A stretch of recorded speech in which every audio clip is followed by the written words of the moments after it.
Hello and good evening, ladies and gentlemen. Welcome to this week's new episode of Primetime Gaming with Mr. BoomStick and friends. And indeed, I have a lot of friends joining us. Not only is Hargeet here, not only is Dirt Griggity here, and of course, he's going to tell you, please hit that like button. The way he does it was so good.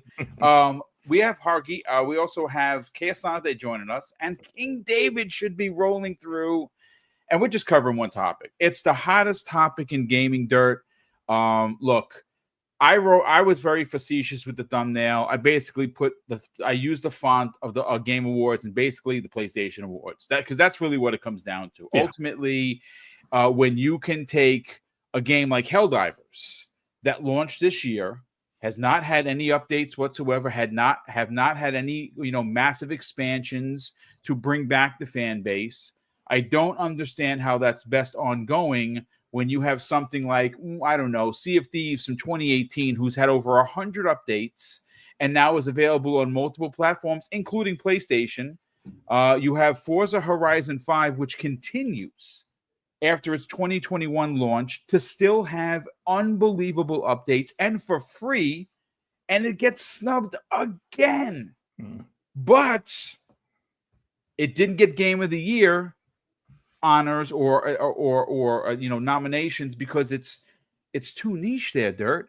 But there's a card game called Baltro, which I think is a fantastic card game, but isn't that niche as well? Again, we have a lot to say, but thanks so much for joining us, brother. It's great to have you back here, man. Thanks a lot.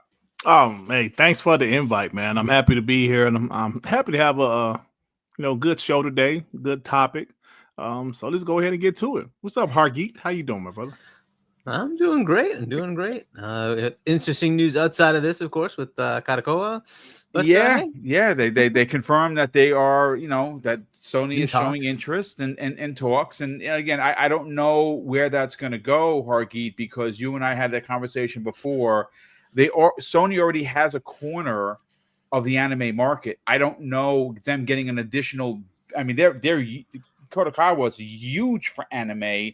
I don't know how that's going to go with regulators. I'm gonna be honest with you, and I don't like the curse. Dirt, I think you're going to appreciate this, my brother. I'd be an asshole if I was Microsoft and be like, you know what? I need a 10-year guarantee that the next Elden Ring is on my platform. Otherwise, I'm gonna have a problem with this. That's what I would do personally. Hey, yeah, I mean, I would. Well, they're not going to do it. They're going to take the high road. Obviously, Microsoft's going to take the high road. But if it was me, I'd be saying, I remember a certain Jim Ryan, flying lion Jim Ryan, jet setting all over the world, telling them that PlayStation's going to die if we buy ABK, even though we're guaranteeing Call of Duty is going to be on your platform because it wouldn't make any financial sense for us to take it away. But no, it was going to be the end of the world, right? So I was like, okay, our turn. We have no market share in Japan. You're not doing this because you can't expand in Japan, right? If it was me, I'd be doing that. But look, you brought up the actual problem is apparently Sony does have a bunch of anime. They have Aniplex, which does create their own anime. So they have a bunch of anime IP. Now, I don't know if it's true. Somebody in the chat in Seabuddy and Doodles podcast said they have about 45%.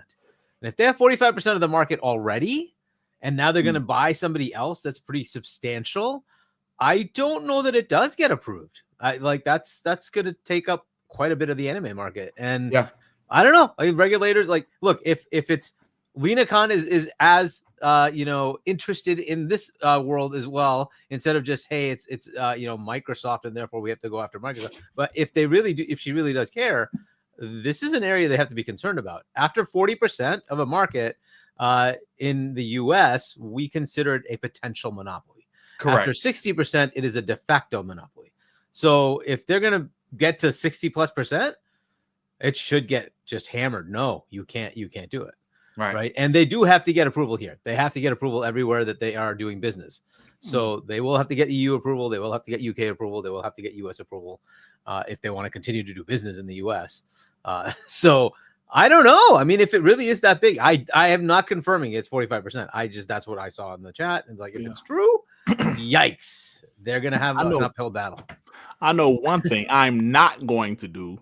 I am not going to tag U.S. senators and Lena Khan and FTC. That's their problem. Please don't go figure it out. Go through. I don't care enough. Like those guys did with the ABK deal. Attacking Hogue Law now because Hogue Law just pointed out, hey, financially this may not make sense, but I did a video about that today. They attacked right? This is just crazy. Let me just he's say an this. X-Bot, even though he's agnostic and he doesn't know what he's talking about, even though he's an M&A lawyer. Right. Okay, come on. Really? I will tell you this right now about that man. First of all, he's probably the smartest guy in any room he walks in. I'm gonna tell you that right now. And again, this community just proves how gross it is. When you see Hogue Law as a gentleman. You may not like. I don't remember us doing that to Hogue, right? He pointed out many things. It's like, well, okay, we'll just take it for what it is, right? Yeah, they attacked him personally. It's just gross, and it just goes to show you the nastiness and the immaturity of this community. It's almost embarrassing to be a part of it, to be quite honest. But listen, we're not here for that. We're here to have fun. Of course, Hogue is going to be fine. He's a gentleman. He's a scholar. He is coming back in a big way from having a stroke that nearly took his life, and somehow or another he's still Hogue, and that's great. And you know what? People are just going to be stupid. I put him on the pain of mind list. But Dirt, before we get into your first, thoughts and theories of this Game Award shenanigans, we got to welcome in Kay Asante. What's going on, brother? How you feeling? Good evening. Oh, I'm sorry I'm late. I came in right at the tail end of the conversation of the advent of crying, lying, flying dance moves Bond, maybe. no,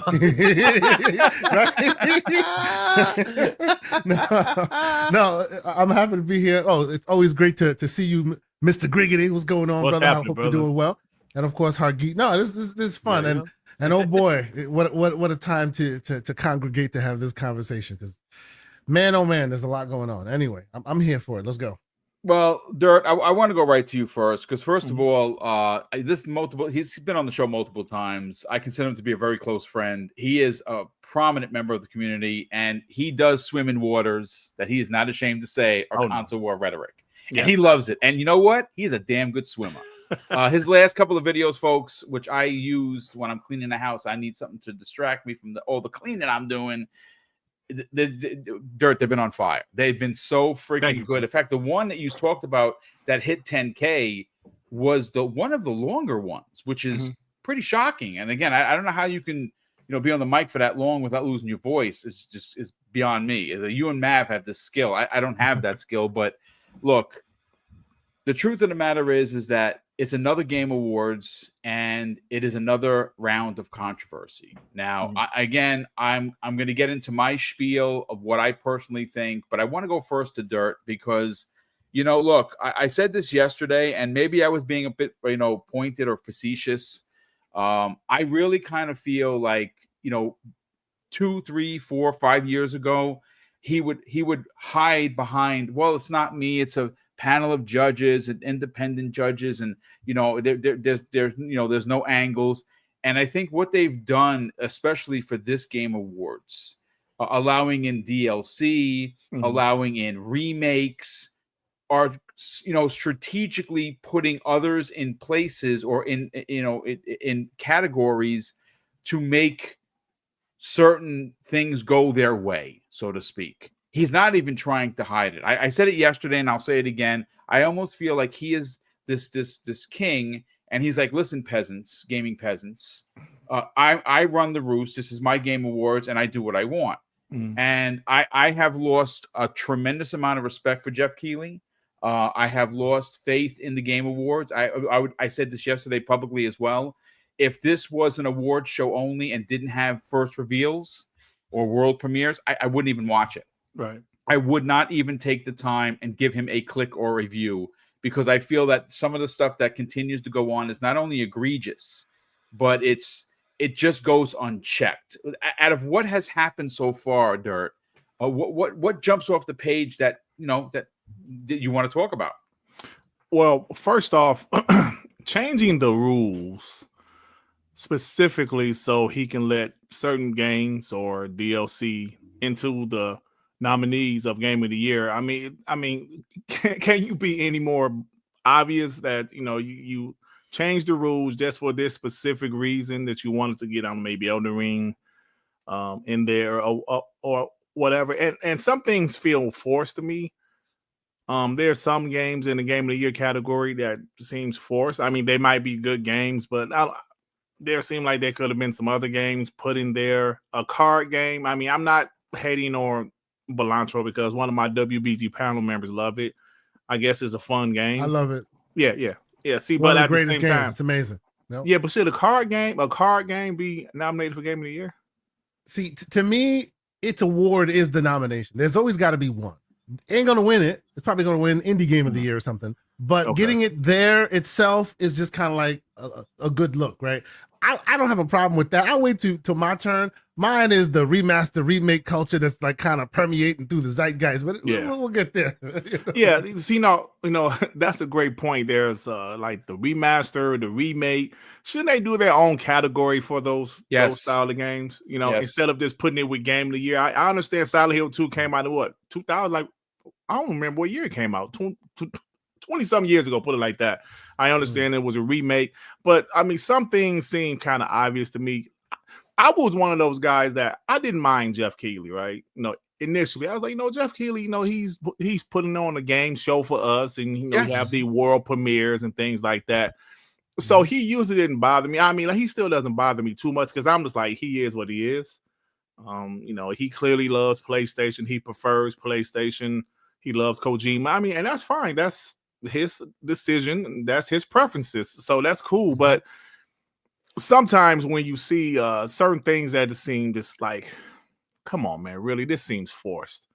This seems, like you said, Boom, this is my show. I'll make the rules. This is what's going to happen because I want it to happen. That's where it kind of bothers me, where, like you say, if the category is like, what is it? Best games. Like, was a long games. Like, what's the category? Best ongoing game. Ongoing I have games. categories right here. Yep. I totally had a brain fart right there. Nah, that's best fine. Ongoing games, and you're not including games that's been around for years that's still going. Listen, Helldivers 2 was a great success. I'm not even mad they put it there, but how can a game like Sea of Thieves not be there? Game has been getting updates for how long? Since it launched in 2018, and it has consistently. I counted, folks. I went to the wiki and I went to the actual updates. That's what the work that goes on behind the scenes. I counted over 100 updates, and I stopped counting when I got to 2022. Oh, you stopped at 2022? Wow. At 2022, at the end of the year, I stopped counting because I was like, we're over 100. It's ridiculous already. You still had all of 23 and 24. Wow. So, I mean, listen, I'm not hating on Helldivers because the game was a huge success. I never played it, but the game seemed fine to me. But when you look at the name of the category, best ongoing game, they have Fortnite there, right? Isn't Fortnite there? The only one that actually deserves to be there every year. Where's Roblox? Right? Where's Roblox? Right? Where's Minecraft? Right? Sea of Thieves. So that goes to my point. It seemed like he wanted to force stuff in there. Yeah. We gotta put Helldivers in there, no matter what. I know it's only been out since February. No Man's Sky. How about No Man's Sky? That's another one. Those games have been updates for years. No Man's Sky got 7 years for something. It's been getting updates for 7 years, and y'all agree. But it did get nominated. Yeah, for something. For something. I just can't remember what. Yeah, I'm looking at it right now for what it actually got nominated for, because it did get a nomination. Let's see which it was. It's deserved. It's been going for quite a while. Yep. Best community support. Yes. Okay, but see, the best community support. That's when you do something wrong, or they ask for something and you give it to them. That's communication. That's not a game that you consistently provide content to keep people satiated and happy. That is No Man's Sky. Yes. Yeah. So, best community support is like Phantom Liberty. Right? Yeah. They did right by the community. Best community support. Yeah, so at the end of the day, there are some things I'm not crazy about. Some things seem forced. Like we said, if a category is, best ongoing game, I expect it to have games with longevity. It should be games that has been having consistent updates for years. I mean, like I said, no shot at Helldivers. I don't even like, what are the other games nominated for for Game of the Year? No. For best ongoing game. Ongoing. Destiny 2, Diablo 4, which Diablo 4 2, I'm kind of like, you're on the cusp. That's a bit questionable as well. That's questionable also. Diablo's questionable. Now, Destiny, that's Final fine. Fantasy 14. No, that's been going on for years. And Helldivers 2. Yeah, so I would be real. Diablo 4 and Helldivers is, in my opinion, they're not really meeting. So I mean, it is. Don't say boom and dirt out the Dudley boys. Don't y'all start. This is don't stop. Don't start. Then darn Dudley boys are at it again. Don't try to start over here, man. Don't make me get the table. This is Boom Show. Don't make me get the table because I'll do it. Call of Duty Warzone, Prince Green. That's a great point. So I mean, there you go. It is what it is at this point, Boom. But we have the freedom to say how we feel and what we don't like about it. So yeah, I mean, the one thing that I have to say about everybody on this panel is that sure, we'll be pointed. There's no doubt about it, and we have every right to be. We're customers. We're consumers.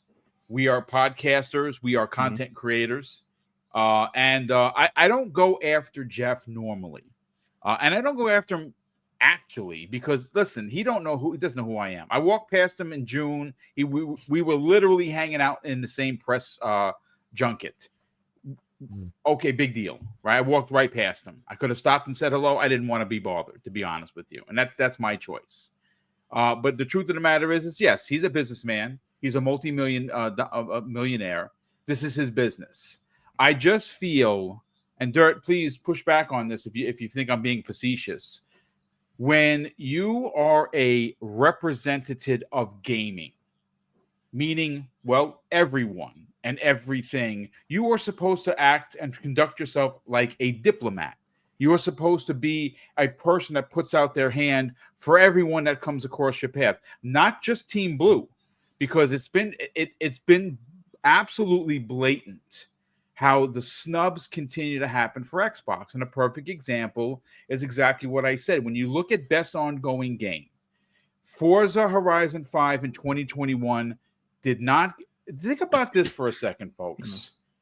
When it launched in 2021, it broke every record you could possibly break, and it was snubbed because the quote, if I remember correctly, was it's too niche. It's a racer. Right? That was the running narrative.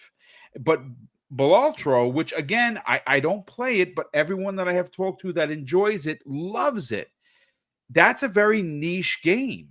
I'm not playing it right now. But I'm just saying. But my thing is that so it gets the snub in 2021, and as the game continues to be not just a racer, it is by far clearly the greatest racer of this generation. There are no arguments. Sony and their fans, I'm sure, are rubbing their hands together like this, praying and hoping that Forza Horizon 5 comes to PlayStation 5 next year because their own racer sucks. Yeah. Right? And they fail over there. So that's just so again, it's when Sea of Thieves, I'll be honest with you, I said, when Sea of Thieves goes to PS5, it's finally gonna get recognized. And I would have bet money on it and lost. And the fact that it's not there, like I said, I don't think Diablo belongs there. The game's only 2 years old, right? Helldivers definitely does not belong there. That released this year and so far no significant updates, nothing. I don't understand how that gets there unless it's a pity vote. Like, oh, we got to just throw it in there because there are partners. Yep. And that's what it seems like to me, Dirt. It's about money. It's 100% about money. He has like Geoff Keighley, he's a popular man. I guess maybe you could even say he's a powerful man in the gaming industry. Absolutely. And he has connections. He has friends in the business. We all know that. And I mean, sometimes, he look out for certain people. I mean, that's what he does. It seems clear to me at this point. But I mean, I get certain things, but then certain things just seem blatant at this point. Listen, it is what it is. Hargeet, let's bring you in, brother, and let's get your thoughts on this. Because again, listen, like I said, I know there's going to be a lot of people that really enjoy Gran Turismo. I've played it. Listen, if you like it, great. I bought it. I did not enjoy it at all. I'm more of an arcade racer. and that's fine. But look, ongoing isn't the only topic, right? Ongoing, best ongoing, and 2 Xbox games that are unbelievably great games, and they're ongoing. Getting the snub is not it. It's the way that certain other games were strategically put in there, even in categories. Like, look, I've said this before. I make no excuses for loving Astrobot. It's going to be in my top 3 of the year. It's one of my favorite platformers in a long time. Could care less whether it's PlayStation, Nintendo, or Xbox. But even me, who loved that game, I don't think that's a game of the year. There's so many good games this year that could have been left off the list. But there are a lot of other instances. I want to get your thoughts on some of the controversy that everyone is talking about. So I don't find it controversial. Like, this was not surprising to me. Okay. And the reason is I know what I expect. This is the expectations I have of the Game Awards is this. So I've been telling you guys, Astro's going to win Gotti. Like, how long have I been saying it? And you pretty much since it came out. It's not going to. That Game of the Year list is verbatim what I thought. The second they put out DLCs are allowed, I'm like, it's going to be there. Erdtree is going to be there, right? I expected Final Fantasy VII, which, by the way, is a remake. So that's another thing. Just keep that in mind. Also, an Xbox game, a remake was put in. Age of Mythology, that's a remake. Just keep that in mind, too. BMW was a little surprising to me, but ultimately, I could see it. Black Myth Wukong. And then Metaphor, that's kind of a given. That was going to be there. Yeah. And then Balatro, I thought that was going to be the one, right? Because it just seemed to have this resonance out there of being a very good indie game. And so I'm like, oh yeah, that is likely going to be the one. I expected it to be in the indie, obviously, right? But I'm like, that might be the Gotti one, right? And so I've been saying this stuff. If you listen to me, I've been saying that list does not surprise me. Okay, so and I've been saying forever, Astro is going to win. And if you don't want to believe me, fine. But Astro is going to freaking win.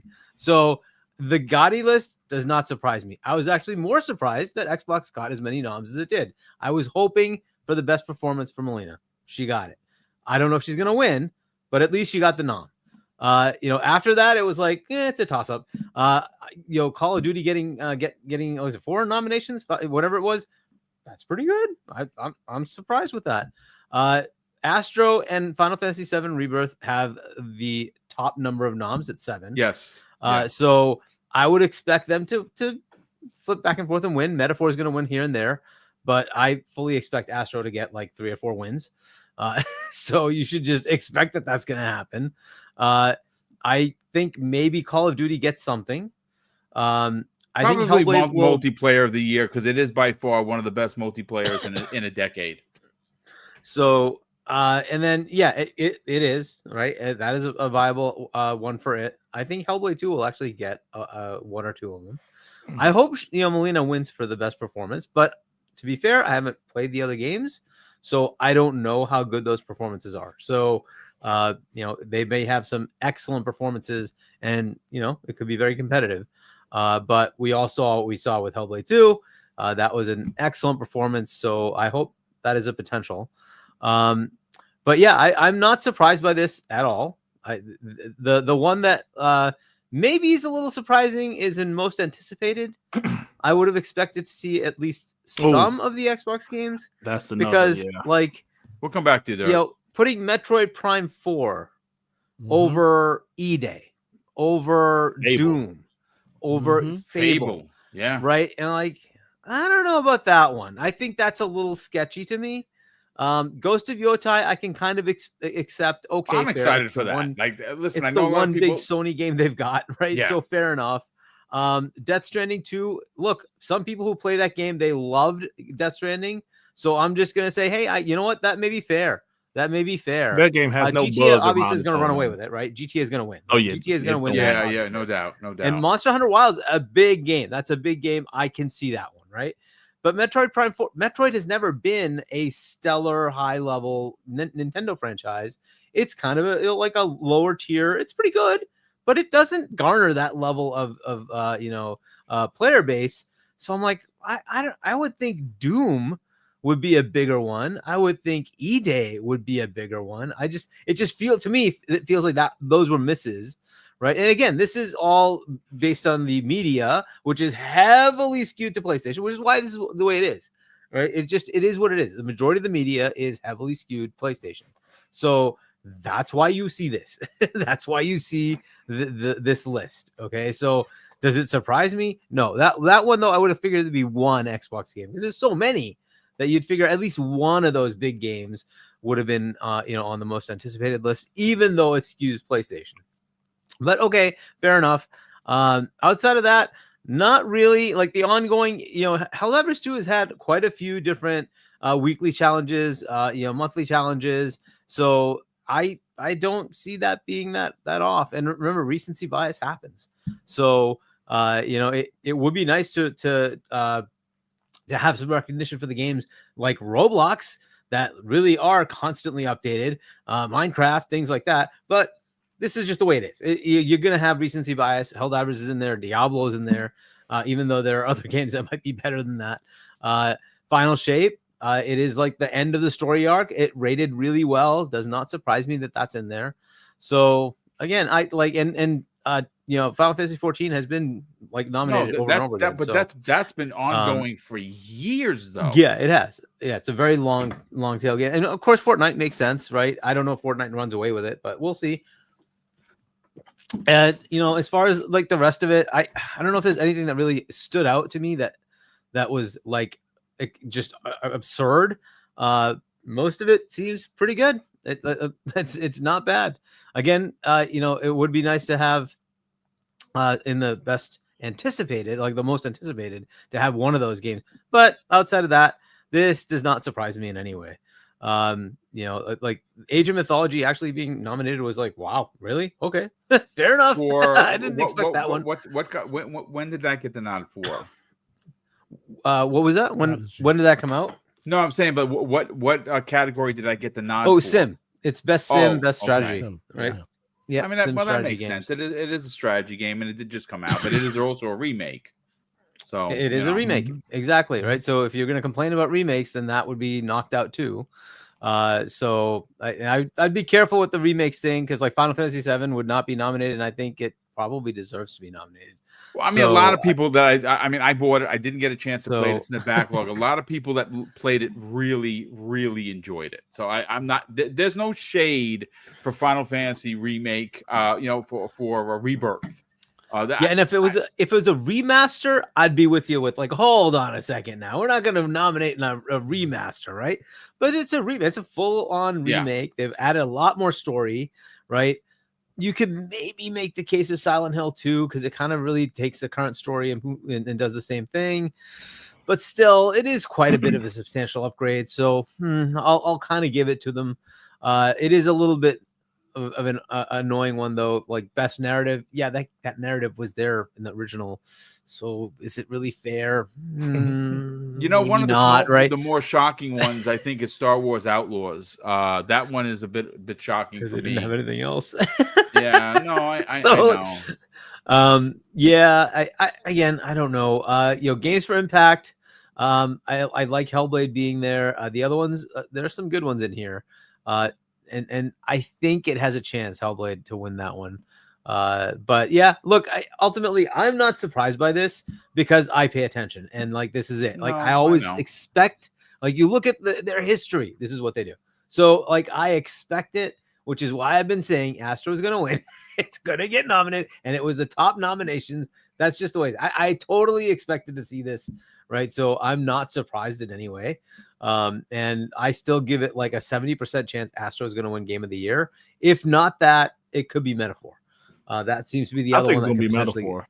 I think so. It could be Metaphor. The other part that could happen, like the twist, is they wanted to get the DLC thing in to give it to Elden Ring, because Elden Ring, that DLC did rate really, really high, right up there with Astro, which by the way is still the highest meta of the year. right? So, and that's why I think it's going to just run away with it, right? It's the 30th anniversary. That they're going to make it a celebration of the 30th anniversary of PlayStation. And what better game to celebrate the 30th anniversary of PlayStation than the game specifically designed to give you the 30-year anniversary of PlayStation's, world in Astro, right? They literally give you the nostalgia of everything PlayStation in that game, right? So it just makes sense to me, like the punctuation mark, game of the year, Astro, right? It just, to me, just makes sense, but well, we'll see. So I'm not annoyed in any way because I fully expected it to look like this. So and ultimately, though, I mean, listen, that to me is the problem. Like when egregious things happen and you see things are specifically positioned in a way to win or to get, like for instance, I am never going to tell anyone that Astrobot doesn't deserve to be in some of these categories because I loved it. I absolutely loved every second of it. I think I hit almost 45 hours playing the game. I make no excuses for really enjoying it, right? Hey, that's good, right? But the people, no names here because we don't do names, that are running around with their PlayStation, flags or up and down the beach to show their love for PlayStation, they didn't buy this game. 1.5 million people bought this game out of 65 plus million consoles sold. Ultimately, PlayStation and its community should be ashamed of itself because now they're running laps thinking that this is the greatest thing since sliced bread because it got 7 noms. But you didn't support the game. You didn't buy the game. You didn't play the game. See, that's where I laugh. And it almost seems, it doesn't necessarily matter, right? I don't know how many people bought Balatro, but Balatro's that's selling quite a bit for a game made by 2 people. It's one of those games that took off. I'm not gonna so Metaphor, for instance, is 1 million in sales, something like that. So it's even worse. So should that not get nominated? I mean, no, I'm not saying that it should, or based on the sale. No, I'm not suggesting that at all. I'm saying that there are people running in this industry, and of course, in the community, running marathons and laps about getting excited about this game getting into all of these categories, but they didn't buy the game. So it's well, maybe they finally decide to buy the game. Right? It'd be nice if they decide, hey, look, if it's getting this many nominations, maybe it really is a good game, and go ahead and buy it. Or maybe they're just waiting for a sale, right? Let it get like some Black Friday deals or something like that, and maybe they pick it up, right? I hope they do. That's a good thing, right? So let's hope they do pick it up, and maybe it sells another 1 million copies, 2 million copies. That'd be awesome. But look, I mean, I'm not gonna look at how many sales the game is on itself. To me, I did bring up the sales for if it is. Yeah, I keep hearing from people like you, whoever plays they seem to love it. Yeah. Right. And it's like, well, okay, hey, you know what? Fair enough. It should be nominated then. It's not about whether it's sold enough or whether it's a popularity thing. No, is it good? Is it good? That's what it is, right? So if it's good enough, it should get the nom. And I just think it's gonna win. It's the highest rated game of the year, right? So I just think it's got the whole thing is written for it. It's just got the perfect path to victory. I just think it's gonna win. But yeah, again, I'm not annoyed by it in any way. I think it's fine.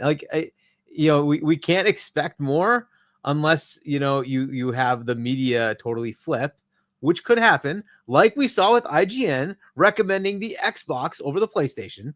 Right? I said it's going to happen. At some point, it's going to happen because they have no choice. They'll just see the number of games and there's no roadmap on the other side, guys. You're going to have to go buy an Xbox. And so IGN, even though they're going to be putting games on PlayStation, they're like, go buy the Xbox. That's what's happening. So it is what it is, right? So maybe the whole media finally kind of goes in that direction. But right now, this is just how it is. So this again, it's just not surprising. It's just not. No, my thought and theory for Astrobot is not that it's not worthy because it only sold 1.5 million copies. I'm saying that PlayStation gamers that are rubbing this in people's faces that didn't buy it should be ashamed of themselves because this should have sold more than 1.5 million. My point is that, and again, this is where I put on the tinfoil mohawk here, folks. It's positioned in all of these categories to generate sales. That is ultimately what Geoff is doing. For crying out loud, he tweeted about the PlayStation 5 Pro 21 times the date that it was announced. I mean, he listen, it's okay to be a rah-rah guy, but you can't be a diplomat and a rah-rah guy at the same time.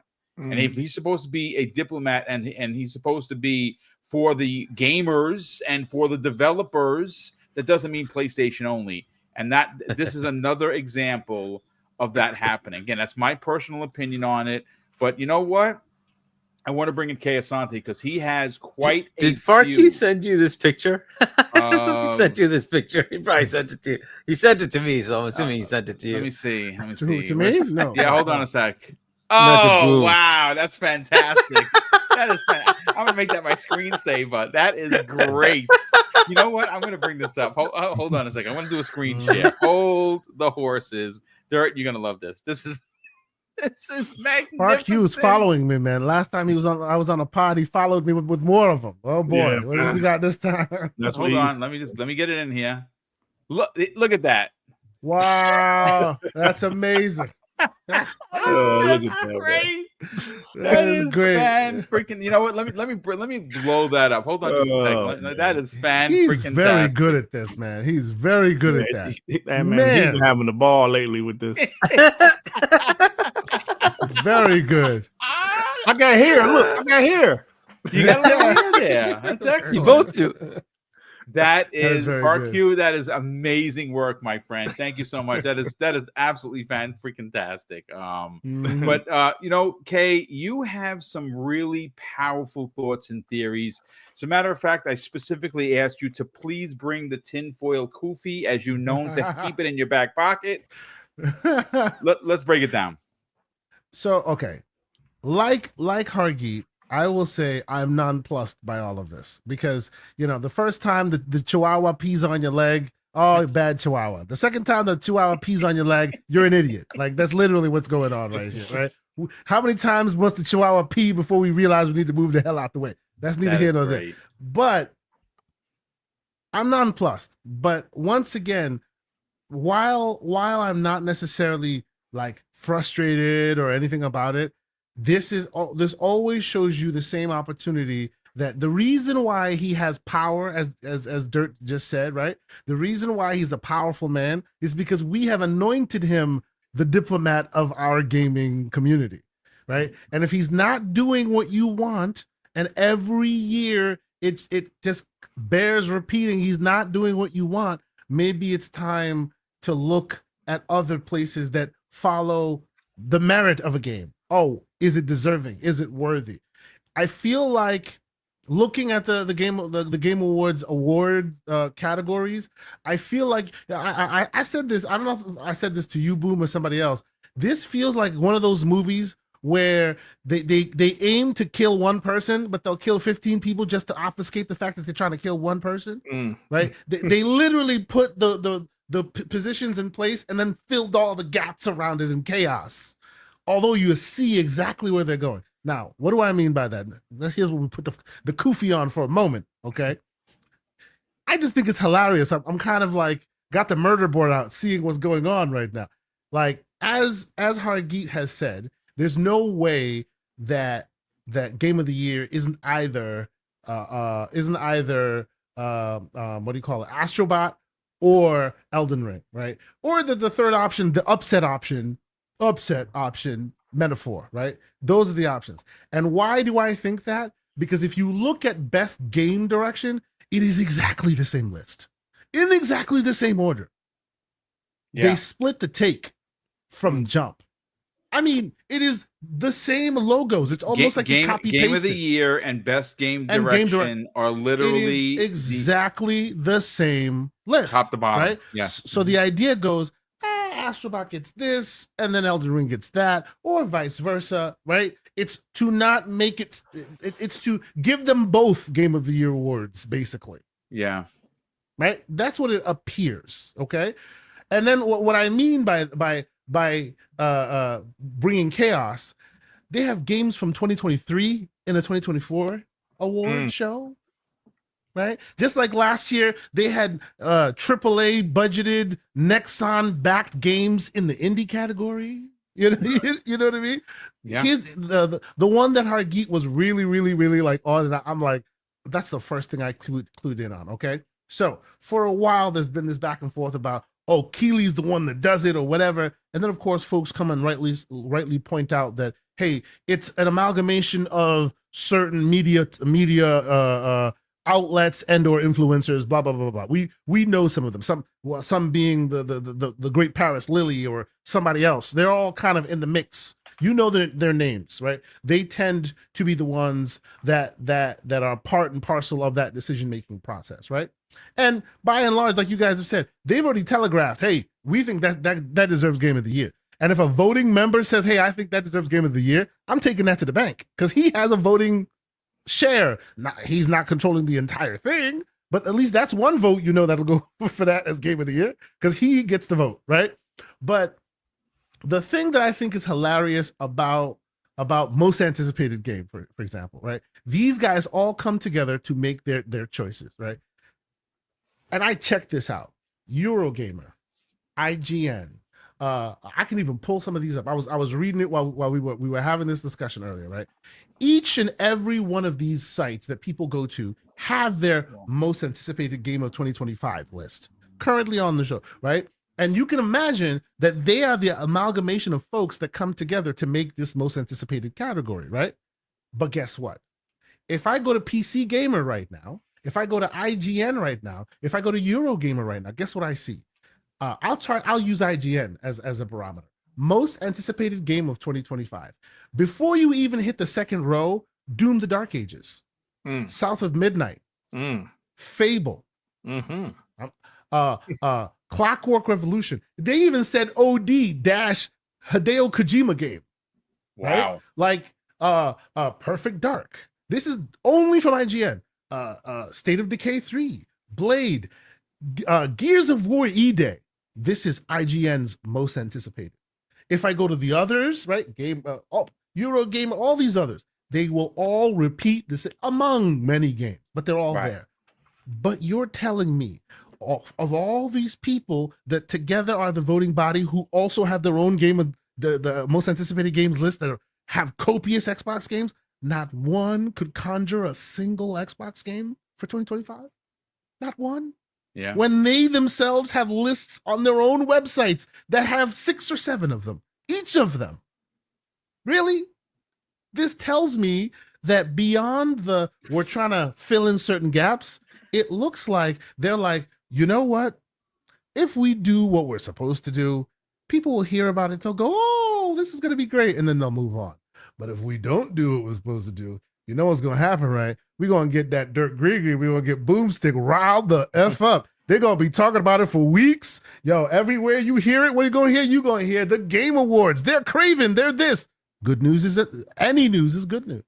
Any press is good press. This is like a plant. It is purposely put there to piss people off. Like, it is hilarious on its face. I'm sorry. Like, it'd be one thing if you go to these, because the voting body is on the show. They'll tell you, who part of the voting body. They took down that list. They took the list down. Oh, they took the list down? Last year they had the list up, right? Like, if you go there to the ones they all have these games. So you're telling me between them creating their own lists for their own channels and them coming to be asked about what's your anticipated game? Fable dropped out of mind. Doom the Dark Ages just went, even though it's literally prominently featured on all their lists. Yeah. Right. It is kind of hilarious. Yeah. I honestly think that as Hargeet is saying, right? Like, some of these things are it is known it's their destiny. It's the 30th anniversary. We have a game that represents the 30th anniversary. We can literally just kind of it's a slam dunk, right? It's fine, right? They're gonna have awesome announcements. I hear some of them announcements gonna blow some wigs back. It's gonna be interesting. I am looking forward to this thing.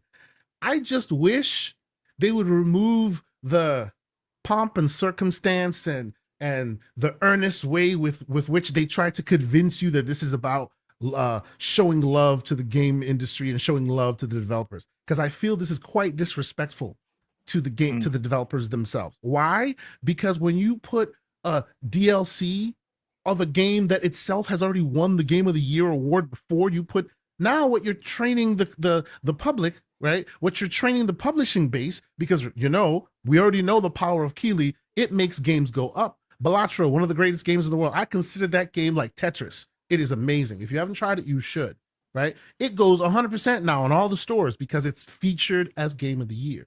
This man has power. And when you do that, you're basically telling them, do not try new things. Give me the same thing that you did, that you got an accolade for. Yeah, tweak a little bit. We'll give you another accolade for it. Tweak a little bit more. What happens next year when Elden Ring comes out with another banger? Amazing, which they probably will, because they are amazing. You gonna give them another Game of the Year award? Like, at the end of the day, I'm there to watch the cool reveals, the cool, world premieres and all of that. And I look to the DICE Awards or the Golden Joystick or something else for my altruistic, hey, this really got it because it deserved it award. This is not that, right? And I wish he would be honest and earnest and just kind of say, you know what? The jig is up. We're just going to remove that. But it is what it is, It's unfortunate. It's where we are. It's not where I want us to be. But he's done it so many times at this point that getting pissed off about it is the definition of insanity, right? This is going to happen next year too. Yeah. That's a great point. Yeah, that's a great point. So that's all I got on it. It will be fun. I looking forward to seeing some of the stuff that comes out, because I hear some outlandish things. I'm just telling you, I'm super excited. Xbox, PlayStation, where you are, it's going to be amazing. But just the merit stuff. I love gaming so much that I hold it in a special place in my heart, that when you come and speak with flowery language about wanting this to be a celebration of the developers, and then you do what you do, I feel like someone should walk up to the stage like that kid did, talking about Bill Clinton, and slap him across the face and go, get back to the world premieres. That's basically what we're talking about. Yeah, that's it.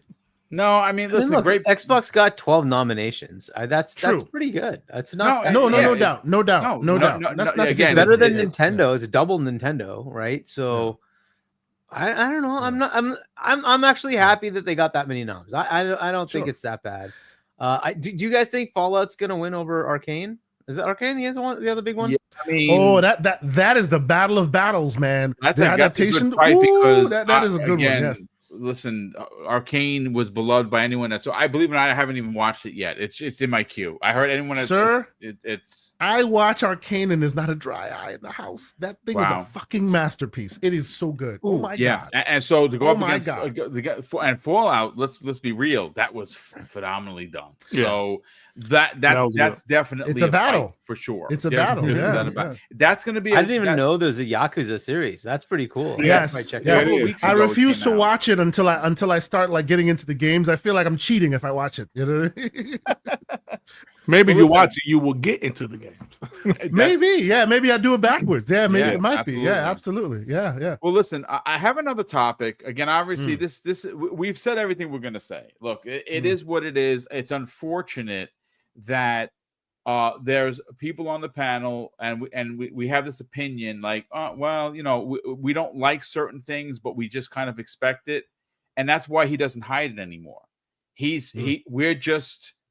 Again, if it wasn't for the world premieres, I wouldn't even be watching it, to be honest with you, because again, Kay Asante said it perfectly. If you're there to celebrate the people that make these games, and certain games are left out of categories while others are put in for certain reasons, it's basically a slap to the face of the development community. And what are we doing then? Why are we here? Why are we having these awards? Ultimately, it's about money. We all know that. No one's here stupid and say that it's not about the money. Certain games are being positioned because they're going to make bigger sales because they're in certain categories. That's an absolute fact. But ultimately, when you consider if the true nature of this event is to celebrate the developers that make these amazing experiences, and then certain games don't get nominated, certain games get left out, certain games never ever get recognized. Has Forza Horizon 5 ever been recognized by the game. Yeah, I think it was the best sports game or racing. I don't know. There was like a category it was in, and it won that category handily because obviously it was the best one. It was but I'm saying that when you consider what's gone into that game, has it actually gotten the accolades? I don't think it has, and it still doesn't. A game like Sea of Thieves is again. Yeah, I would have. It becomes a popularity thing. Yeah, with it the is a media, popularity right? thing, and the media picks what they pick. I mean, that's just unfortunately the way it is, right? So I mean, it's get there. Everybody. I mean, you can't please everybody, right? You can't. Some things, but some things. I mean, it just is what it is. But I will say this: I agree with you, Boom. Ever since 2019, Geoff Keighley VGAs is kind of must watch for gamers after they revealed the Xbox One X. I'm sorry, Xbox Series X and Hellblade 2, and nobody knew about it. Ever since then, me personally, I have to watch it just to see if there's some type of world premiere or a big game review. As far as the actual categories, yes, I mean, everybody's not going to be happy. That's like the NBA All-Star game. Every year, fans of certain players, fans of certain teams, hey, man, so-and-so should have been an All-Star, So at the end of the day, it is what it is. But if you're a gamer, I do want to see what he has to show as far as like, hey, Santi said he heard some stuff, so I'm definitely going to be watching. Thanks, man. There's some things. I've heard some things as well, right along with Kay Asante, and I can tell you, this TGA is going to be a must watch, especially for Xbox fans. Yeah. I'll say that right now. But people shouldn't despair about this stuff. I don't think anyone's. The other part of this is Xbox does this to themselves. They're releasing Flight Sim after the deadline. They know when the deadline is. They should have released it before the deadline, right? Flight Sim could have been in here, right? And it probably would have won the Sim of the year, right? But they didn't even give it a chance. Same with Indie. They're not giving it a chance. This is on Xbox too, right? They can't just do these stupid things and then expect, oh, you know what? It'll just work out. It doesn't matter. Well, look, they do this to themselves. They're always stepping on rakes. Those games should have been put in before the deadlines. This is the way it is, right? So, Microsoft just is Microsoft. This is just the way they go. So, I mean, you're not wrong there. How about this quick tinfoil goofy theory that Microsoft doesn't want to put themselves in a position to really see that she just doesn't like you? So instead, he always kind of swerves a little bit. You know what I'm saying? I mean, Flight Sim would have been nominated at least for the Sim category, right? Probably not, because that game is broken at launch. I've been trying to play it for a whole day. But apparently there's a patch out now that's fixing that. I got a chance to play right before the show yesterday. Oh yeah, it works. It works now, and I'm gonna tell you this: fantastic. Just real quick, some of the stuff that game is doing is pretty freaking amazing, bro. Everything that games are doing is amazing. God. Amazing things go on in that game. The one back in 2020 was pretty cool too, but you're able to kind of zoom in. Bro, I was like, yo, that's my neighborhood. Like, literally, I was on my daughter, and she was blown away.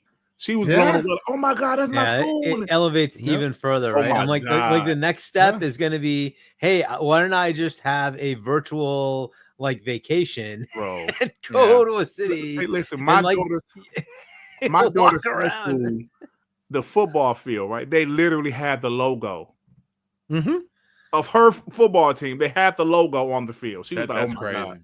That's crazy. It's nutsoid. But that I mean, that is going to garner attention. It's probably going to be a 90-something meta, and even with that, it's not going to be in there because they released it after the deadline.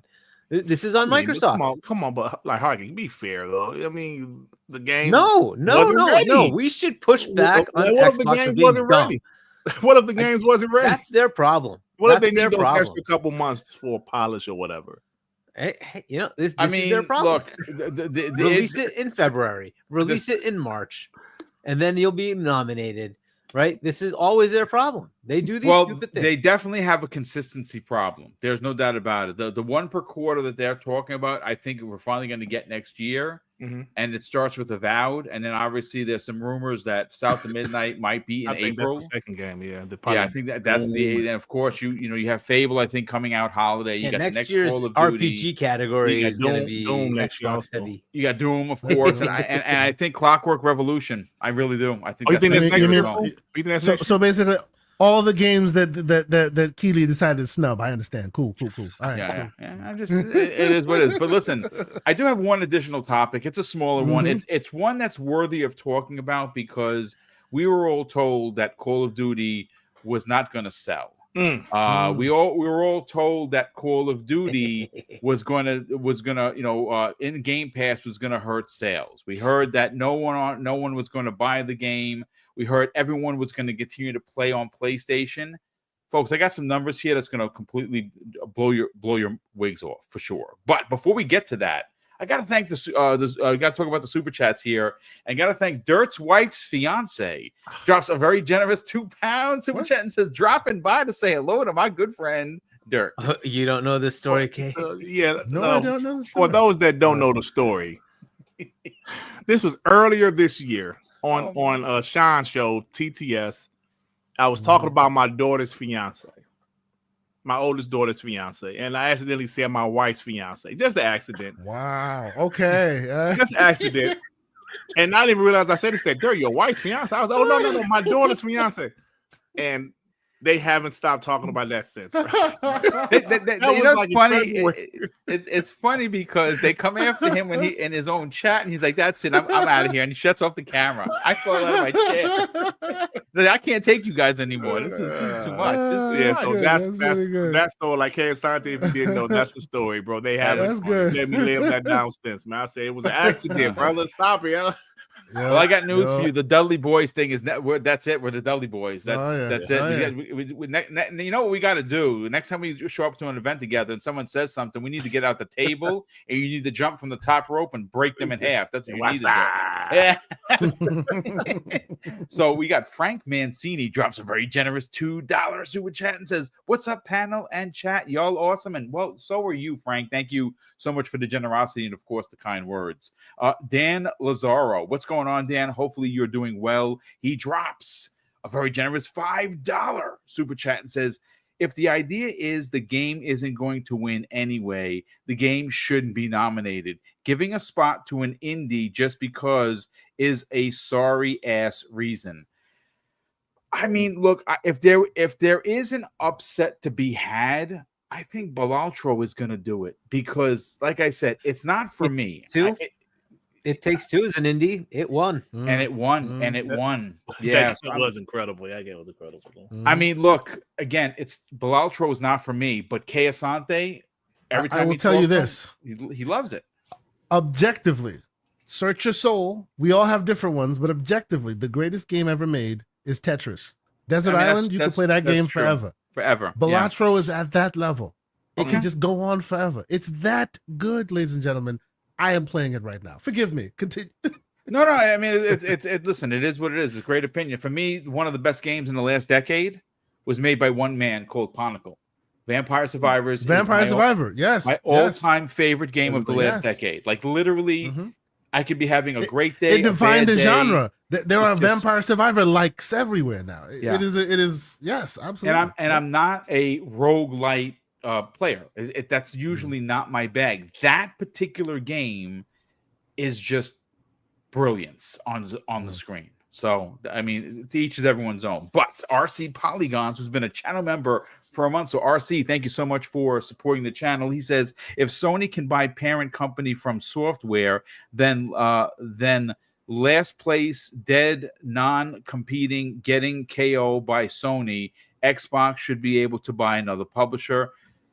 I mean, they're going to buy another publisher. I don't know when that's going to be. They're going to listen. Things are changing in government where you're not going to have Lena Khan there anymore. This particular, though, this deal with the parent company of From Software, it isn't so much about not getting Elden Ring 2 or that's not even the issue. The issue here, the glaring issue is the anime corner market that they're going to have. If they already, again, Dirt said it. I don't know for sure. I think it was Hargeet said it is 45%. If it hypothetically, if they are at the threshold at 45% today, because they have Crunchyroll, they had Funimation, they folded Funimation into Crunchyroll. They have another animation studio.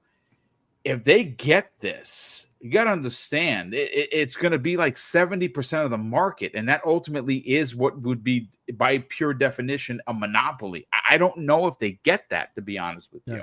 It's the last piece of the puzzle they need, because this company basically is the Marvel to the MCU, right? Pretty much. They have all the manga, they have all the books, right? That then turn into anime, right? Yes, that turn into anime. So you have the anime, you have the pipeline with Crunchyroll. You have all of that together. All you need now are the actual source material, the books, and then you got it all. Corner the market, yeah. Andre Doyle drops a very generous $2 super chat and says he's loving Stalker 2 on his PC. Amazing job by GSC. Oh man, I haven't played it. My ass whooped. I was playing it earlier, so I was getting whooped. And I just started. I heard it's very difficult a few times. I heard it's very. It difficult. is a PC game. I keep warning people. If you're not careful, you're not ready for it. You're looking for a reticle. Where am I supposed to go? Good luck. It's a PC. They don't hold your hand. They don't hold your hand. No, I'm probably. Listen, I got to get to it. You know what? Real quick. Speaking of which, I do want to remind people. I'm going to do some advertising for it tomorrow.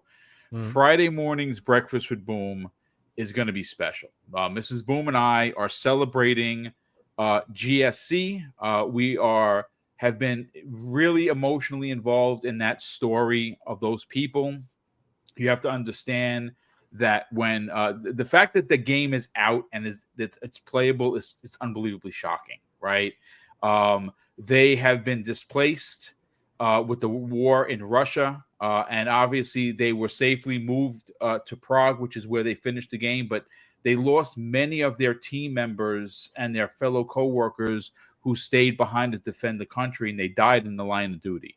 So there's a lot here, and if you watch the documentary, it is it's heart-wrenching. Honestly, it's hard to watch because that's their reality. So to celebrate the game's release and to quote unquote support the dev, like some people say that they do, but they don't, Mrs. Boom and I are giving away 15 copies of that game on Friday morning. 15 copies, folks. And the way you can win is simply show up, get yourself into the chat early, put the hashtag that we have under lock and key and you get automatically entered. The picker from StreamYards is going to pick you. The first 8 winners are going to be anyone that is a channel member. That is a rule that I think is good because people do support us, and we can't do these giveaways without the channel support. And the next 7 winners will be anybody that's in the chat that puts the hashtag in. So everyone has a shot at 1 of 15. Now, it is not the $90 edition. It is the regular $65.01 edition because, again, we're paying for this. No one has given us copies. This is literally coming out of our pockets. So in order to do that, and we don't do the corporate sponsorships or anything like that. We tuck away the super chats, we tuck away the channel memberships, and then when we feel it's necessary, we do these big giveaways. This is one of them. And again, that's happening this Friday. So thank you, Andre, for the generous $2 super chat, and thank you, of course, for being here as always. Smitty Smith, our good friend, folks, he's been a channel member for 55 months. My God, that's probably as long as the channel's been around. Smitty, love you, brother. Thank you so much for the support. He says, hello, panel and chat. Did you hear that Concord got nominated for Best Esports Coach? The Book of X. Oh, my goodness. The slander. Indeed, brother. I love it, Smitty Smith. Yeah, talk TTS, as they say. Sir X-Man drops a very generous $2 super chat, and this is another one. NCAA football 2025 got snubbed for best sports game. That should have been a tip of the. That should have been there, definitely. That should have been. It sold like hotcakes, and you know what's interesting? Sold consoles. It sold consoles, and it's the first NCAA in almost a decade. Wait, it's not there. It didn't get nominated, dude. They got. It should have been nominated at least, yeah. Which is bonkers. But I agree, should have been nominated. We also have Jay Rambert, who's been a channel member for 2 months. He says TTS Dirt and Panel. Indeed, we will continue to do so, sir. Thank you so much for the support, Jay. Hey, Rambert, what's up, brother? Web Dave, our good friend, drops a very generous $2 super chat and says, Boom's Mega Panel, TTS Dirt, K Asante Hargeet, you rock. Indeed, and you rock as well. Dave, thank you so much for being here, and of course the generosity. S Cruz drops a very generous $3 super chat and says, Boom, explain very clearly why GT7 sucks, because it is a sim racer. It launched incredibly broken. Has it been fixed? Sure. I'll say this. It cannot, on its best day, hold Forza Horizon 5's beer. Now, whether you disagree or you don't, I've played it.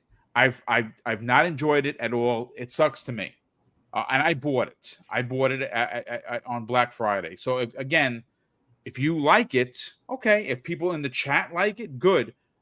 The comment was basically, compared to Forza Horizon, it sucks.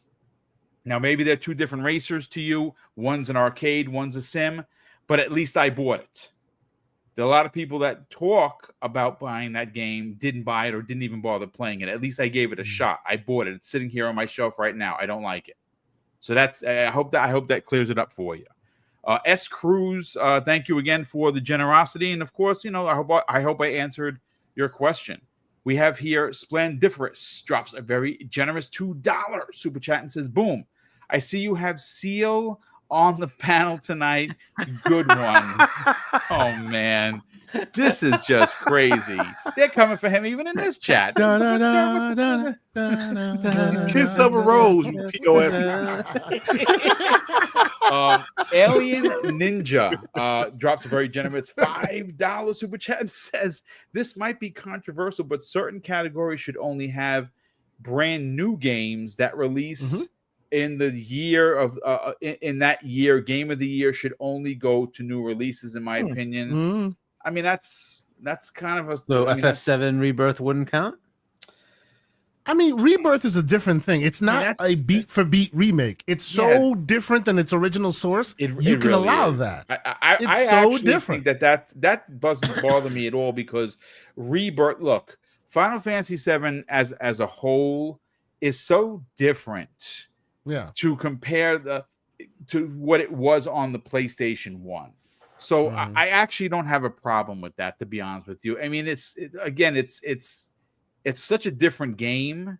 Yes, it's Final Fantasy VII Remake or Final Fantasy Rebirth. I get why some people would say otherwise, but I mean, again, I don't really have a problem with that one, to be honest, because it is so different. Now when you can allow it. You know what I mean? I'll allow that, right? But Erd Tree, as good as it is, it's not even an expand-alone. It's literally from the inside of the other game that already won that same award. Like, come on. And you got to have Elden Ring right to play that, right?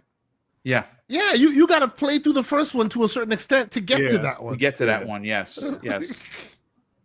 I mean, is Erd Tree about the same number of hours as Astro? Probably. Probably. Yeah, I would imagine. Man, I mean, again, if I had to say, would Blood and Wine count as? That was awesome. No, as great of a DLC as it is, it should not be treated as a standalone game.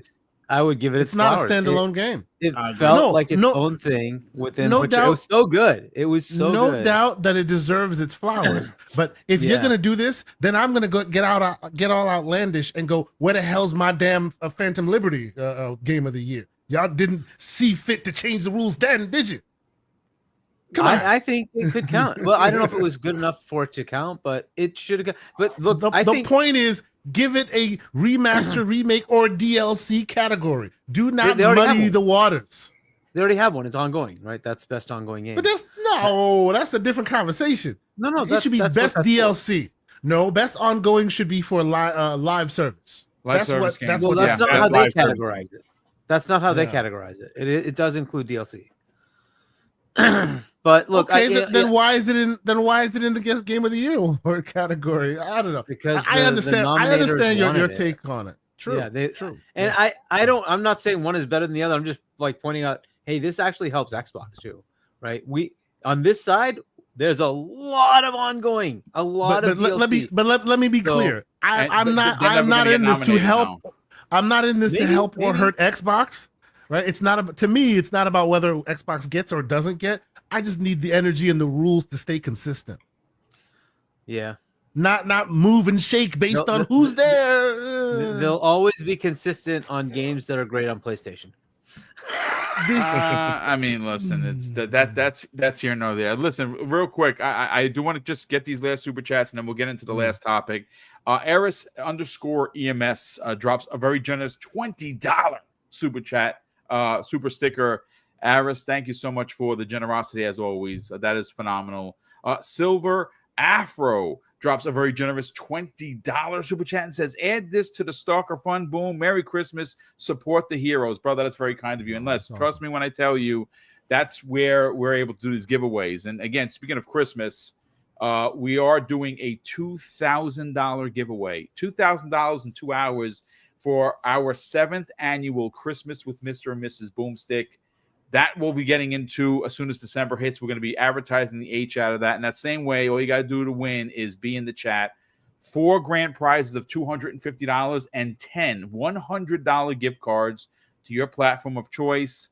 And it's the way we close out this year, giving back as much as we can to the community because we love you guys and gals. And we can't do any of this without the incredible help that you're seeing me read off right now. Will Broke Boy Lewis drops a very generous $2 super chat and says NCAA was more of a U.S. thing, though others worldwide. Yeah, I mean, obviously it's a big deal here, but it did sell a lot of copies, and it was highly reviewed. It was highly regarded. It sold consoles. This is again, it's one of those returns to greatness, if you will. Yeah, it was the first NCAA since I think it was almost a decade. Since the one before it. So yeah, it's a bit shocking, but you know these things just it is what it is. The Game Awards ultimately is a popularity contest, and if certain people are in certain positions, they're going to get their favorite games in there, and others are going to be left out at the door. Freddie Fox drops a very generous $5 super chat and says, WBG, ILP, FSP, GCP, LGP, and your channel, Boom. You should coordinate your own Game Awards special next year. Let us vote for who you nominate. Oh man, He's smiling. He's smiling because we'll just say this: we're working on something. That's all we can say. As soon as we can, stop smiling, Hargeet. Stop it. You're giving away the ghost right now, bro. We are trying to work on something behind the scenes. As soon as we have something, everyone that you know and love is going to be involved. It is going to be a big deal. We're working on it. Let's just say that, Freddie. Thank you so much for the suggestion, and of course, Hargeet smiling as he does. Thank you. Spartan661 has been a channel member for 16 months, says, this is an all-star podcast tonight. I love it when my favorite podcasters get together and TTS by keeping everything real with logical thinking. Let's go. Brother, Spartan. Thank you so much. I appreciate the kind words, Spartan, of course, the continued support. What's up, Spartan? How you doing, brother? Gentlemen, it's a smaller topic. The one we wanted to get into that was the meaty topic of the conversation was, of course, the controversy that came out of the Game Awards. But this is interesting, gentlemen. For the first time since 2014, Dirt, Xbox is the most popular platform and has the most players for Call of Duty Black Ops 6. This has been confirmed by Charlie Intel, who says this: Xbox is the most played platform for Call of Duty Black Ops 6. Phil Spencer tells GameFile. This would be the first time since 2014's Advanced Warfare that Xbox is the most popular platform. Dirt, this is a really big deal. Absolutely. It is a big deal. I want to get your thoughts on that because, again, there were a lot of thoughts and theories into how Xbox Game Pass was going to hurt Call of Duty with its player base, with its sales. We know that it's up over 60% on PC and on PlayStation as of compared to Modern Warfare 3, right? We know for a fact that it was the biggest one-day new subscription for Xbox Game Pass. Satya Nadella said that during their investor call. This is just more evidence that you put a big game and you get marketing for it, like Xbox now owns. People are going to play on Xbox. Absolutely. And like you mentioned, Satya delivered that news. Phil Spencer didn't do it. Aaron Greenberg didn't deliver that news. Satya Nadella delivered that news that it was the most subs of Game Pass in one day at the launch of a game. Satya delivered that news. So that should tell you right there that it was big. All right. Then we heard like 58% of Xbox Series console owners in the United States, 58% played Call of Duty. Yeah. That's over half played Call of Duty. Now you say 2014. I'm actually surprised. That was the last time Xbox had the marketing, which was Advanced Warfare. That was in the Xbox One generation, obviously. And I'm kind of surprised that they still had more players than PlayStation that year, because after that, PlayStation obviously took over the marketing for the years. But this is very impressive. A lot of people said it was going to hurt the game. Xbox, obviously Xbox lost some sales, but if they keep those folks for some months, they're going to get all of that back and some. So the game is a great game, first off. Like you guys mentioned, it got nominated for some categories for the Game Awards. When was the last time Kai got nominated at the Game Awards? I don't know off the top of my head. I don't remember. Although the other snub we have to contend with is the fact that Mr. Everborn Saga did not get nominated for his amazing stellar work on Call of Duty Black Ops 6. Travis Shamocracy, in my opinion. I'm sorry. Please continue. So at the end of the day, I think it's great. It shows you that people that have Game Pass, they use it. And Call of Duty is such a big franchise that it enticed people to give Game Pass a try. Hopefully those people get the service and notice, hey, this is pretty good service. It has a lot of content in here that I enjoy. So yeah, man, people use the Game Pass, and Call of Duty is the biggest game every year for the most part. And like a lot of people say they wouldn't put it in Game Pass because they would lose sales, and this game is obviously a guaranteed hit every year. Even Modern Warfare 3 still made some money for him last year, and that was supposedly a down year for the franchise. So yeah, it just goes to show you that Xbox strategy worked. A lot of people said it wouldn't work with Call of Duty. So yeah, I'm happy to see that, man. And it's a great game, and I'm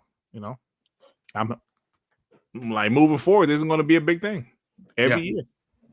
Yeah, again, what I'm looking forward to is seeing if the needle was moved for. Well, we know the needle was moved for Xbox Game Pass. I'm interested to see how many people who were still on PS4 and PS4 Pros and Xbox One moved on to potentially getting because obviously it's playable on those consoles, and maybe these people didn't move over. But maybe they did. Maybe they went out and bought a Series S that were, because again, we don't know. We know that sales were made. I just can't wait for the next quarterly to find out exactly how many consoles, how many new players came in because of that. Because again, we're in an era, Hargeet, where listen, not everyone has spendable money, and when you can get a game as incredible, and here's the thing. I'm normally a single-player campaign Call of Duty guy. That's the first thing I jump into. I played through it once on hardened, and I try to beat on the hardest difficulty, and I die a gazillion times trying to get all the achievements for that. I'm only at the 5th mission. I have over 40 hours in multiplayer. Yeah, dude, I almost was late for the show. Multiplayer is really good. Multiplayer is unbelievable. And now they have this new 10-on-10 thing, which is launching soon. Oh, what? Like, we're playing 6-on-6 and it's crazy. 10-on-10? I cannot wait. Yeah. But Hargeet, look, these are pretty heavy stats here. And again, this comes the way of Charlie Intel. Whether you like them, some people don't like them because they're very pro Sony. I personally never thought that. I like Charlie Intel and what they do. They're a Call of Duty site, and when they're confirming that Black Ops 6 has the most players since 2014, that's something to really marvel at. What are your thoughts, man? I mean, it's what we expected, right? The marketing is going to shift people over to the other platform, and this is what Lion Flying Jim Ryan was worried about. This is just the way it is now. Even given that, they still don't forget dance moves. Don't forget dance moves. But like, even with that, they still grew, right? I don't know if it was mostly PC or if it was PlayStation, but between PlayStation and PC, they said, was it like a 60%-ish growth, something like that? Yeah. So look, I don't know how much of that was on PC, because look, PC, it does include Game Pass, right? So I don't know what the breakdown is there. Maybe PlayStation grew, maybe it didn't. Maybe it did go back a little bit. But if it did, that's kind of exactly what was expected. This is what was projected by the regulators, that hey, there's going to be a shift. And Microsoft was trying to say it's not going to be that big. It's not going to be that big. Right, here are all the extra calculations. Remember, they had to do this whole separate calculations thing to prove to them it wasn't going to. That was the whole thing with the CMA, right? Like, your calculations are wrong. Here's the actual So this is the thing. This is what they were worried about, right? Is how much of it is going to shift from PlayStation to Xbox.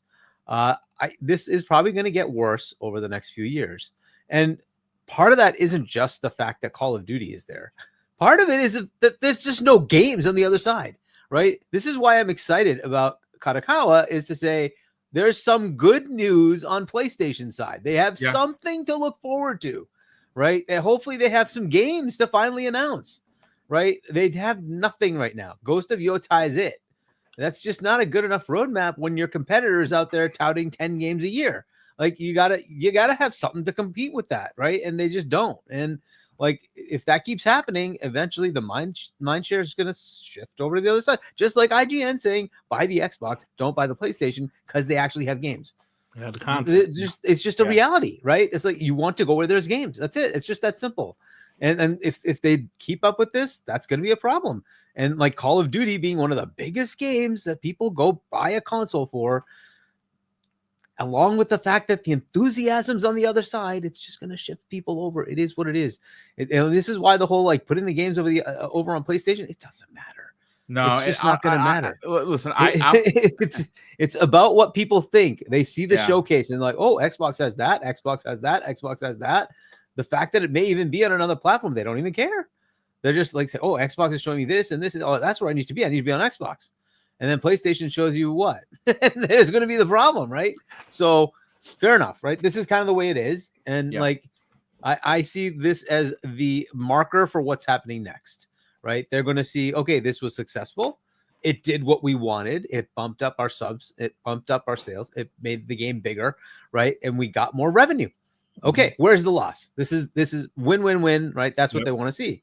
Right. And so from the financial perspective, the funny part about this whole thing is it wasn't Phil talking about it. It wasn't Sarah talking about it. It wasn't Matt Booty talking about it. It wasn't even Tim Stewart talking about it. It was Satya Nadella and Amy Hood talking about it. Yes. And when they're talking about it, giddy and happy, you know what that means? They like what they see. They want more growth. They want to do more of this, right? Because they want to show to the investors, this is our big revenue generator now. We have this, and this giving you money back, right? And how do you generate more revenue? You get more of these, right? So that, like, you just got to look at the obvious. They're going to say, well, what's the next one that we can do where we can generate more subs, or we can generate more revenue, bring the bottom line even higher, right? Here we go. Right? Yeah, I mean, and when Satya Nadella says, we're investing in more studios, right? And feels like we're not like blocking the idea of buying more, but we're not actively doing anything right now. Nothing's about to be signed. Nothing's imminent. Sure. 2024, right? Yeah, January 5th, 2025. They're gonna announce that they're buying CD Projekt Red or something like that. Right. There you go. Well, I don't know if CDPR would be one of the ones that does it. You want to have something that annualized revenue, right? This is what Call of Duty is. Annualized game that's going to require people to stay subbed or buy the game, right? Yeah. Either way they win, right? So that's what they want, right? Big game that people will keep buying, right? So they're going to look for those kind of companies who has annual games that generate tons and tons of player revenue. Player revenue, right? Well, player counts, right? And revenue. And those are games from EA. They're from Take-Two, right? Companies like that. So you're going to look at something like that. But either way, we'll see what happens next. But that's what I would see continuing on. But this is just success. That's exactly what they wanted. They wanted to expand Call of Duty. They got that. They wanted to expand Game Pass. They got that. It's a win-win from both sides. So this is exactly what they're looking to do. The marketing has shifted on their side. It's been a blast of marketing. They have been going crazy with it, which is awesome. You know what's interesting? Sorry, we didn't get a chance to see them really drive the nail into the wood, so to speak, with Xbox Game Pass. And I think the reason why we didn't see that is because Sony had the contract up until November 9th. Yep. Now that contract is officially null and void. It is Xbox, and it's only Xbox. And I think next year you're going to see, because next year the rumor is it's going to be a sequel to Black Ops 2, which was freaking phenomenal. So if it's another Black Ops, who's making it. I think it's man. I'm almost positive it's Infinity Ward's turn. No, theirs is 2026. Oh, okay. So there you go. So like a lot of people saying they don't know who's making it because Infinity Ward is 2026 because they're doing 4-year increments now. 4-year deals, yeah. Sledgehammer, who did Modern Warfare 3 last year, their game is 2027. So a lot of people are like, who's making next year's version? I don't know. It's the salt mines of Call of Duty, as K. Santi likes to say, continue. But real quick, shout out to Paris Lilly who's in the chat. He says Hargeet is on 20 podcasts today, specifically Xbox podcasts. Indeed, he is. Paris goes on to say, Dirt is here to get the POS of the week intel. Look at that. That's my favorite. That's my favorite. Listen, shout out to Paris. Paris, I know you're listening, brother. You're killing it. Your channel, almost 24,000 subscribers. He just started, and it's well deserved. He works one of the hardest working dudes in the industry for sure. Glad to have you in the chat as always. Sorry, we were supposed to meet up and just BS a bit in LA. Unfortunately, we had different times for Indiana Jones, but we got a chance to hang out in June. Me, him, and Danny. And it was a lot of fun to kind of catch up. But shout out to Paris for putting in the work because he's doing it. Hey, shout out to Paris. I saw Paris has flamed some dude on Twitter. Shout out to Paris, man. I know Paris don't do the console war stuff, but people go at him. And Paris kind of go back at him sometime too, man. Yeah, so he's got his fangs. He doesn't show them often, but listen, that's a big old man right there. You don't want to get in his way. He will choke slam you through a table for sure. No doubt about that. Asante, let's talk numbers because again, this is a pretty big deal. PlayStation has always been Call of Duty since Xbox stupidly, and that's the only way you can put it, gave up the marketing in 2013, right? And that was they stepped on 100 rakes in one step. Obviously, the whole DRM thing, that's how you share games. They gave up. They get, that's all right. He got nearly killed Dirk Brigadier live on the air. Oh my goodness! Cough my drink of water. Man, that's all right, brother. We're just glad that you're okay. But look, at the end of the day, Kay, this is honestly shocking because PlayStation is the market leader. They have the most consoles. In some places outside of the US, it's probably like 3-1. It might be. Oh yeah, right. It's a no man's land for Xbox. Right. It could be 4-1 in Europe for all we know. They're closer here in the States for sure. But the truth of the matter is that I really do think that there's something to be said about someone buying a game for and most Call of Duty players don't buy the regular edition, which is 76.43. No, they buy the Vault Edition almost every year. That's over $100. There is something to be said about potentially going into a service, paying your $20, and if you're smart and you are a savvy business person, you can find it for under $10 right now, right? You can find it under $10 a month. I think that's what's happening here. I think people are transitioning, and I think Hargeet is onto something. Next year and the year after, it's going to get worse. I don't disagree, and actually, Hargeet deserves some credit on this one. We've had some conversations from time to time, and during the fog of the ABK stuff and the freshly minted purchase, there were questions about whether they what it would mean when Call of Duty goes into the platform, and some argued. I remember these conversations. Some argued that them not putting it exclusive won't make a dent, and I distinctly remember him arguing like, look, just the perception of it being there is enough. It could be everywhere else, but the fact that it's there and they get to market it is enough to move the needle in their direction, you know. And here we go, right? I know something. Many of us like to do battle on them social media streets, and we're going back and forth. I like to put my words out there, and then I sit back and watch and wait until the numbers come, and the numbers have come, and it looks like, hey, you know, that's exactly where we are. They didn't need to make it exclusive. It actually worked out in their favor. They got the numbers heading in their way as far as Game Pass subs, right? Which bodes well. And they also got the sales. AKA, if you're stubborn, you don't want to play, you don't want to get on another platform or whatever, fine, 70%, please. And still, we keep it moving because you know you're buying. Right, I was listening to many pitchfork grabbers like, "Oh, this is a travesty." Da, da, da. I'm like, "Well, then vote with your wallet and don't buy the game." Well, I'm buying the game. You know, you buy it. You know what I'm saying? Yeah. So no, this ended up coming out. You know, coming great. And I will actually say, in this, with all of this, it's actually really advantageous for both Xbox and ABK because the like this specific COD was the one that needed to hit, the COD that's officially under Microsoft, right? Max. This for Xbox it was really important for Microsoft. This also happened to be the COD that was super important for ABK because the last one did not bode so well. Like, you know, the reviews by and large, I know many people liked it, people enjoyed it, it still made money, but it was critically panned, right?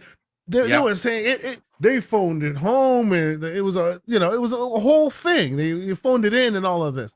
So they needed to change the narrative. They needed to come out strong and go, "This is why we are the kings," and they did exactly that, right? So it's excellent, man. I think all of this bodes super well. Yes, when multi-million, multi-trillion-dollar companies have their representatives come out and start smiling and patting each other on the back, I'm a little bit nervous there because that means huge wallets are about to open again. You know what I mean? We shall see. You know, one thing I will say, hindsight. You know, when ABK became a whole thing, you know, we were out there making our opinions known that if you've earned the money and you have the right to purchase something, shut up. You have the right to purchase something. Like it shouldn't matter who's purchasing it. You have that right, right? Let's just hope that, you know, with all the purchase, with what was it, acquisition season coming fresh back into the zeitgeist, let's hope that next time there's less of the wine. If that winding road happens again, I'm not gonna have any black in my grays, bro. It's gonna be all white. Like, come on, this was just too much, bro. They need to walk and chew gum at the same time. And we don't need any more lying, flying, crying, you know, dance moves. We just let the purchase happen. Let us move forward. Let us be less drama filled, you know. And it is what it is, man. This is great news. This is great news. And lastly, I will say, for those who continue to say that Xbox is their demise, they have a reprieve, man. Like y'all are not. You're missing the forest for the trees here. Right? This company literally owns like what 3, 4, 5 black hole games that each make like ungodly sums of money, and it's specifically in gaming. Candy Crush. Yeah, right. $20 billion games. So a buddy of mine who used to work on Candy Crush, he was an executive producer on Candy Crush a long time ago. He's like, "Look, I hear you guys talking about all this COD stuff. This was at the height of ABK. He's like, I hear you talk about all this COD stuff, right? And COD, it's the name of the game. Oh my God, COD. If one day Candy Crush woke up with COD money, they would throw themselves off a bridge and cut their own necks. Oh, wow. That was dark. Because COD money is a drop in the bucket to how much Candy Crush just kind of gets. Because your wife right now is giving them money. Your grandma is giving them money. My mother-in-law. Right? Is giving them money. Does that? She literally gives them money, right? And they are all whales. They don't remember that they've been given $25 for the past 6 years, right. Like over and over and over. This is the world we live in. Yeah. They own all of them. So I think this is all roses. People should pump the brakes when you can choose to convey your displeasure with the producer of your platform, right? You don't like some moves they're making. You could choose to do that, but to jump out the window and rip your parachute on the way down, they're over. It doesn't comport with the numbers. You know? And so, like when people say Xbox is dead, I say, so do you want Xbox to die? You want the company that owns Call of Duty, Fallout, Elder Scroll, Halo, Gears, Forza, like you want Candy Crush, Minecraft. You want this company to die? Is that what you really want? No, you don't want that if you're a real gamer. So those who say that, it's like me saying Halo is dead. Halo is dead to me because I don't have a campaign I can play. Right. That's all. Yeah. Doesn't mean it's dead. It's making money hand over fist, right? Yeah. Boom is the whale of whales on this. Every time there's a new operation, they get $35 from me. I buy a bunch of I love Halo. Yeah, thank you. Wow. Yeah, that's right. Wow, right? Diablo. Yeah, you want it. Right? Yeah. Exactly. So those who say it's dead, yeah, it's dead to you. But doesn't mean there's not more of yous out there still feeding the beast. Right. It is what it is. Facts, no, when I hear that, when they want Xbox to die, it really makes me laugh, especially when they want Sony to live. Right. And Sony does things that are just egregious, and no one says anything. They charge for cloud saves. You have to have PlayStation Plus to have cloud saves. Every time they bring a game back and they add some graphics to it, instead of giving you that for free, they charge you $10. They charge you for a service $180. I paid it. It's fine. It is what it is. They don't give you day and day games. Now this year they've had a couple of really good ones. There's no doubt about it, but they're not doing day and date. And some of the games aren't even in there. MLB The Show, not in the service. They took out Spider-Man. It's come on, man. It's so that's not the world you want to live in, where Sony nickel and dimes their fans. Everyone could live. And that's the thing. I think, Dirt, you just said it. Oh, no, I think it was Hargeet that said Xbox has $20 billion franchises. Think about that for a second. That's crazy. 20. They own 20 franchises that have made over $1 billion with a B. That's a really big deal. They're not going anywhere. As a matter of fact, they're going to start. I guarantee you, to start the 2025 campaign, they're going to announce another acquisition. Is it going to be ABK size? No, I don't think it is. But they're gonna be opening up the pocketbook, so to speak, and they're gonna buy some stuff because there's gonna be new people in charge, and they want to continue to get games in the Game Pass like Call of Duty that just make oodles of money. But I want to get everyone out of here. Let me just make sure we're caught up to date on the super chats, and of course we are. Listen, ladies and gentlemen, hopefully you enjoyed today's show enough to hit the like button. If you're already subscribed, awesome. If you're not already subscribed, please consider subscribing. And again, don't forget, Friday morning, Mrs. Boom and I are doing a Stalker 2 celebration kind of a podcast where we're giving away 15 copies, and you could win one by simply just showing up. And I haven't played Stalker 2 yet. I've been busy all day. I'm probably going to play tonight a little bit and all day tomorrow to kind of get my thoughts ready for Friday. But Dirt Griggity, brother, thank you so much for joining us.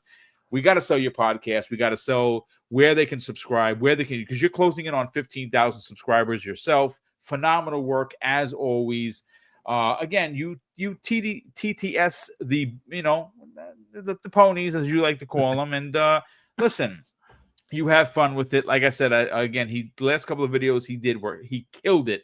Lots of fun. And tell everyone where they can check out your solo one-man act, but also your panel that you get together with Sean and the rest of the gang. So, of course, TTS. Where can they subscribe to that your YouTube channel? But more importantly, follow you on social media. Yes, well, thanks for having me on, Boom. I truly appreciate it, man. Yeah, like I said, like Boom said, I would say, check out my channel.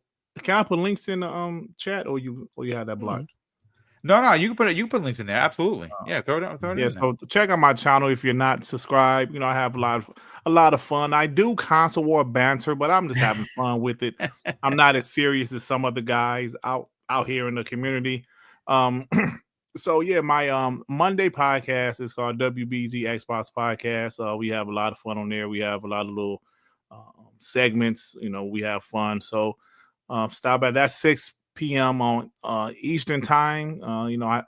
So on Thursdays I have my one-man show Have a good time with that. On same time, 6 p.m. Eastern time, One Man Dark Man podcast. And I'm on my boy Sean's show on Friday, and I do my regular content throughout the week, man. So thank you guys.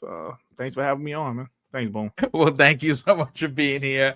BD Maverick 707 drops a very generous $5 super chat and says, "Did you guys see Dirt Griggity in Chronicles of Riddick Butcher Bay?"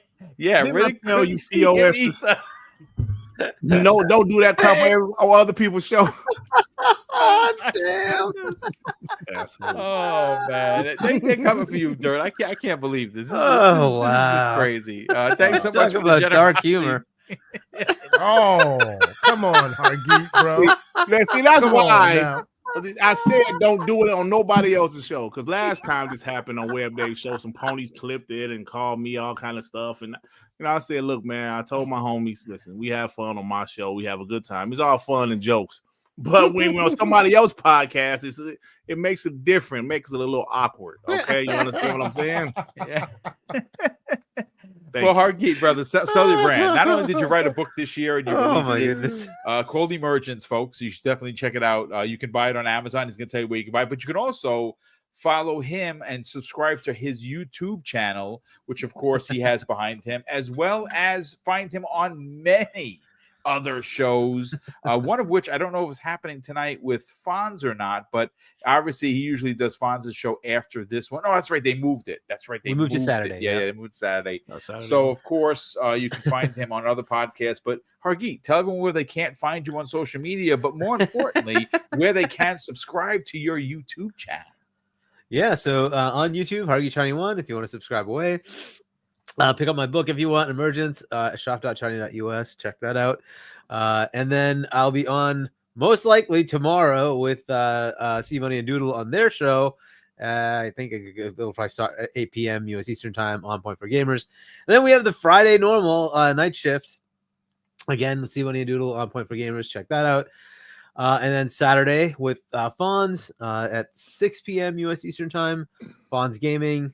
Check that out. And then Sunday with Web Dave we'll at 7 p.m. U.S. Eastern Time. We'll actually be working with the chat to figure out, find out what you guys think about the nominations. So that should be some fun. So check that out on Web Dave's channel. Nice. Well, thanks so much for being here always. And lastly, and no way least for sure, Asante, brother, talk about the Gaming Circle podcast, but not just that. GamingCircle.com. It is his website. It's had a lot of community input from myself and many others who write articles, who do videos, and they're on this website. You should definitely go and check it out. It is a phenomenal place to get, opinions and, of course, reviews of games and, of course, gaming news. Where could people subscribe to your YouTube channel, and where could they check out the show Saturday mornings, 10 a.m. Eastern Standard Time, and more importantly, follow you on social media?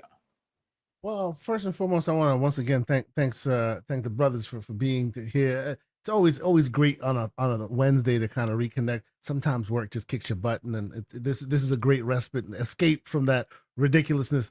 Dirt, always a great pleasure having you on here, getting to chop it up with you, sir. You, let's see. So this week, myself and Everborn Saga will be having on GCP Baron J67 from Level 1 Gaming, the comms director. Great brother.